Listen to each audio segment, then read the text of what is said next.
اللي حصل يا رافت ان القصه كلها، انت عارف اوسكار رويز هو اغلب الوقت ساعات ما بيكونش موجود في مصر، مظبوط. ولكن في الوقت الحالي هو موجود. فالراجل عشان قصه الناس اللي بتقول ان هو استدعى الحكم او استدعى الحكام لاجتماع، الكلام ده مش حقيقي. اللي بيحصل ان هو دايما على تواصل مع الحكام اونلاين، سواء بقى على واتساب سواء على زوم، انه يعمل مع الحكام زوم ميتنج، فده حاجه معروف بيها دلوقتي جدا. اوكي. اللي حصل ان هو بعت لهم حاله شبيهه لمباراه الاهلي وسيراميكا. هو ما اتكلمش مع الحكام او مع الكابتن وفا على الفكره بتاعت مباراه الاهلي وسيراميكا او الحاله بتاعت الاهلي وسيراميكا. هو بعت لهم حاله فعلا مباراه فرنسا وكولومبيا في الاولمبياد اللي فاتت للكره النسائيه، اولمبياد باريس 2024، مباراه نسائيه ما بين فرنسا وكولومبيا.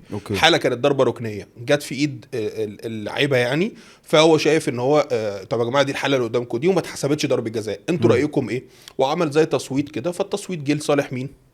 لصالح ان الكره فعلا مش ضربه جزاء، وان الكره الحكم صحيح باستمرار اللعب، وان الايد ما كبرتش ايه؟ ما كبرتش الجسم.